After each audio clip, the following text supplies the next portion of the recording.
Assalamualaikum warahmatullahi wabarakatuh. Saya Tiara Mantawi Sesa dengan NIM 23016189 dari Prodi Pendidikan Bahasa dan Sastra Indonesia.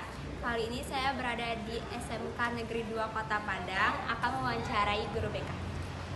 Teman saya Tiara Mantawi Sesa Pak dengan NIM 230189 dari Prodi Pendidikan Bahasa Indonesia. Pak, ya. Pendekatan atau metode apa Pak yang sering dilakukan dalam mengkonseling siswa? Ya, tergantung permasalahan yang dihadapi oleh siswa. Ya, masing-masing guru BK tentu akan berbeda dan tergantung nanti permasalahan yang dihadapi oleh siswa. Ya, biasanya guru BK nanti itu akan melihat dulu apa masalah-masalah yang dihadapinya itu. Bagaimana Pak peran dan tanggung jawab kepala sekolah terhadap BK? Kepala sekolah tentunya mempunyai tanggung jawab yang besar terhadap kelancaran pelaksanaan layanan BK, ya, dari mulai penyediaan fasilitas BK, kemudian kebutuhan sarana dan prasarana, termasuk juga bagaimana bertanggung jawab terhadap kelancaran pelayanan BK itu sendiri. Dari segi fasilitas, kepala sekolah berusaha bagaimana bisa memenuhi kebutuhan ruang BK. Seperti kemarin kita sudah mengusulkan tahun 2025 ruang BK akan dilengkapi kembali dengan pembaharuan lemari untuk guru BK, lemari file kan untuk guru BK, kemudian juga ada kursi tamu itu yang mendekat dari fasilitas sarana prasarana guru BK. Di samping itu tentu ATK juga, ATK memang karir di masa depan. Kita berawal tentu dari asesmen. Ada asesmen namanya asesmen BMW. Ya. BMW itu B-nya bekerja, M-nya melanjutkan, U-nya wirausaha. Jadi kita lihat dulu dari siswa itu mereka mau kemana, apakah mau bekerja atau melanjutkan atau berwirausaha. Jadi dari situ kita dapat melihat sehingga nanti tidak salah sasaran. Kalau nanti memang mau bekerja, kita arahkan, ya, kita berikan materi-materi tentang bekerja gitu. Kalau mau melanjutkan, kita siapkan untuk mengikuti seleksi nasional penerimaan mahasiswa baru misalnya kan, atau berwirausaha. Kira apa yang mau dibuat ya setelah tamatkan itu.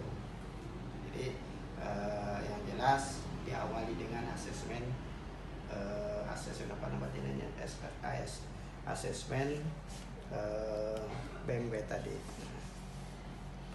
Ya, tentu evaluasi program kita laksanakan secara bersama-sama, biasanya di akhir semester atau akhir tahun ajaran baru dengan guru BK, terutama kita duduk bersama, kira-kira apa yang belum kita lakukan, ya, siswa mana yang belum tuntas permasalahannya atau permasalahan apa saja yang dihadapi oleh masing-masing guru BK, ya, terutama masalah belajar siswa. Jadi kita sama-sama tahu, misalnya guru BK A dia ada masalah siswanya ini, guru BK B masalah siswanya ini, kita sama-sama mendiskusikannya, sama-sama memberikan jalan keluar sehingga semua permasalahan yang dihadapi oleh siswa oleh guru BK masing-masing dapat terentaskan. Bersama-sama kita di semester depan tentu diharapkan lebih baik lagi dalam pelayanan BK. Pertanyaan terakhir dari saya yaitu bagaimana pandangan Bapak terhadap peran teknologi dalam mendukung layanan BK? Ya, peran teknologi dalam mendukung layanan BK memang tentu kita melihat sisi positifnya aja ya. Itu sangat baik gitu. Apalagi dalam kegiatan klasikal ya. Dalam kegiatan klasikal itu memang sangat mendukung, karena dalam kegiatan klasikal ini sama dengan guru mapel juga ada media pembelajaran, ada metode pembelajaran bisa kita gunakan teknologi ya, seperti untuk media pembelajaran misalnya. Kita bisa menggunakan Canva misalnya kan, sehingga dengan tayangan-tayangan yang menarik ya, tayangan-tayangan menarik terhadap siswa dengan menggunakan Canva misalkan, itu siswa akan menjadi senang. Kemudian juga dalam asesmen ya, misalnya asesmen gaya belajar. Kalau dulu kan kita laksanakan secara manual, misalnya siswa diberikan soal, diberikan kertas, diisi dengan pena manual. Sekarang nggak lagi seperti itu, kita gunakan dengan Google Form misalnya kan. Jadi karena anak siswa kan di SMK 2 memang diizinkan membawa HP kan. Jadi dengan Google Form, anak tinggal buka HP saja, tinggal buka linknya, tinggal isi, baca pertanyaannya, tinggal isi aja, klik-klik, udah selesai. Dan kita pun sebagai guru BK tinggal lihat saja nanti di akun kan, tinggal merekap aja lagi, kan lebih memudahkan. Banyak angket-angket ya, asesmen yang kita lakukan dengan Google Form ya, seperti gaya belajar tadi, kemudian angket data pribadi siswa juga pakai Google Form gitu, tentu memudahkan guru BK.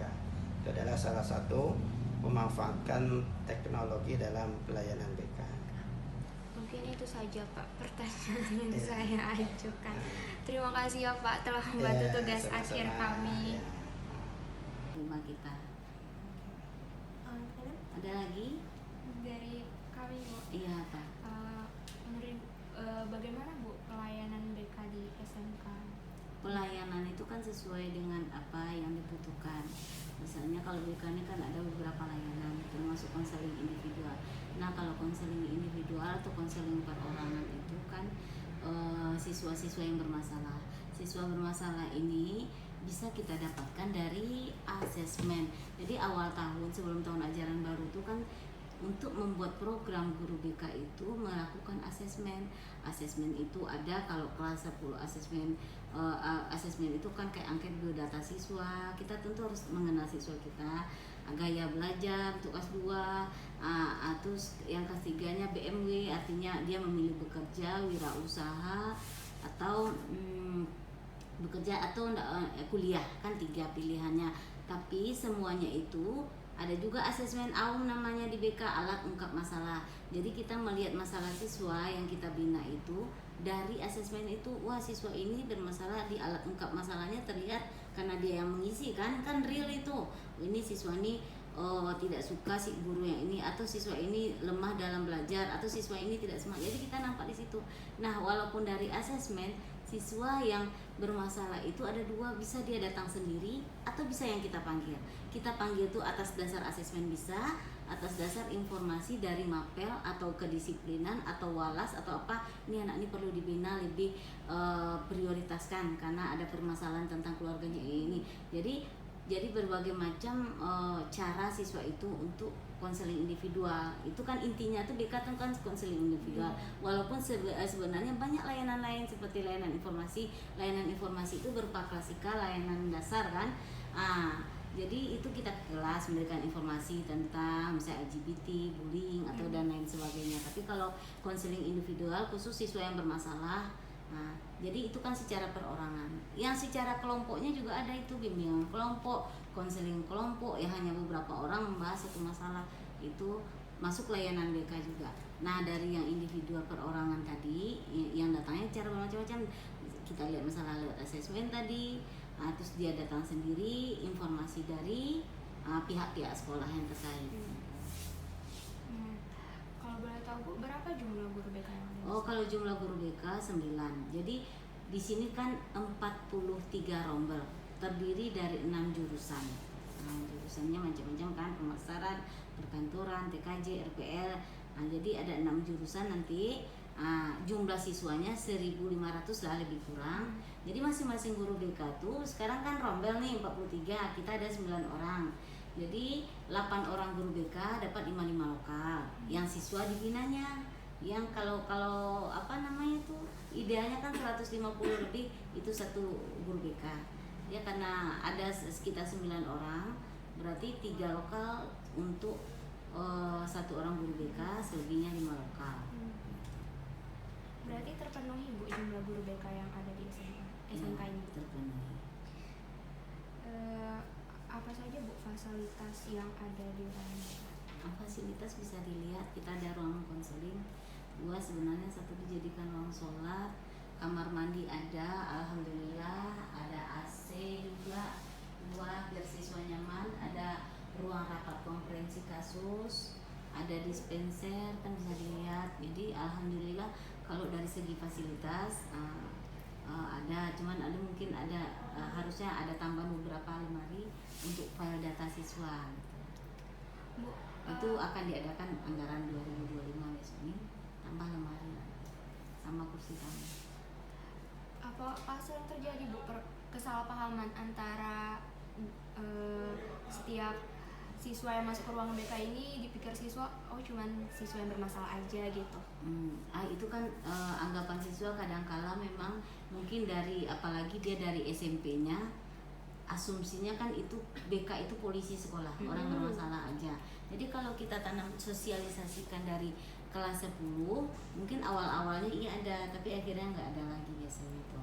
Memang iya orang bermasalah aja, tapi kadang-kadang hal itu buyar, pendapatnya seperti itu karena memang yang di sini di SMK 2 ini ada program keringanan beasiswa komite. Nah, anak-anak yang beasiswa itu komite itu BK yang ngurus, jadi itu kan menguntungkan, bukan selalu masalah yang datang sini. Tapi kalau siswa-siswa yang baru-baru ke sini barangkali image-nya dari SMP memang ya BK ini polisi sekolah.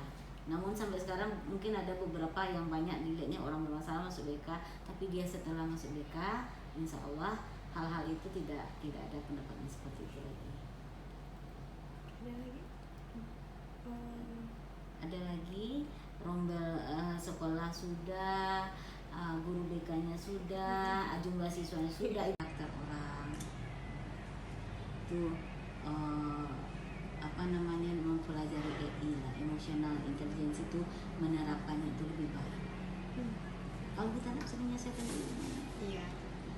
perawat misalnya itu kan tidak sesuai pendapat, kritikan dari teman-teman sejawat atau siapa aja, awak baper, awak membenci diri, pikir itu aja kan nggak bisa. Sebenarnya itu apapun terjadi masalah itu pendewasaan, jadi adik-adik harus menyadari masalah yang timbul itu pendewasaan kita untuk menghadapi lingkungan kerja. Kalau orang udah sering bermasalah, misalnya dia menyikapi secara positif, itu tuh dia akan kuat gitu. Jadi menghadapi masalah, menyikapi masalah secara positif. Terima kasih ya. Terima kasih banyak ya Bu atas wawancaranya ya Bu. Terima kasih Bu atas waktunya Bu. Ya.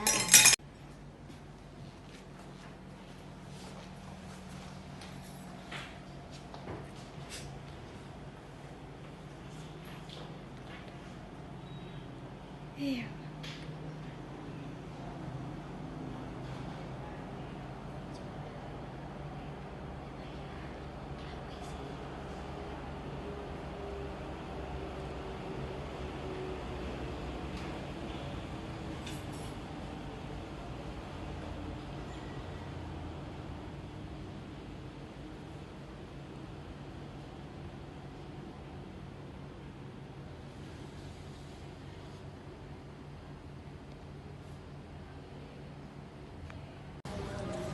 Nah, menurut kalian ruang BK itu gimana sih? Tempatnya adem, cuma ruangan aja, nggak menakutkan. Banyak guru-guru juga di BK. Curhat-curhat. Oh, untuk curhat-curhat. Terus kalian deket nggak sama guru BK kalian? Dekat. Kenal nggak siapa namanya? Kenal. Siapa namanya? Putra. Kamu? Bu Oktawiga. Oh, kalian beda kelas ya? Iya. Oke, terus menurut kalian BK tuh seru nggak? Enggak. Terus kayak BK tuh kayak cuma untuk anak-anak yang bandel doang atau gimana? Semua murid bisa masuk ke BK kan, kalau masuk BK itu nggak harus kena masalah. Bisa juga nanti kita curhat sama guru BK kan bisa. Curhat tentang masalah-masalah kita apa. Kayak ada masalah dari keluarga juga bisa kita curhat dari guru BK itu. Boleh kenalan nggak namanya siapa? Ya, boleh kenalan nggak siapa namanya? Perkenalkan, nama saya Lucy, saya dari kelas 11 digital pemasaran. Kalau aku Indriani dari kelas 10 akuntansi 4. Oke. Makasih ya. Makasih ya. Makasih.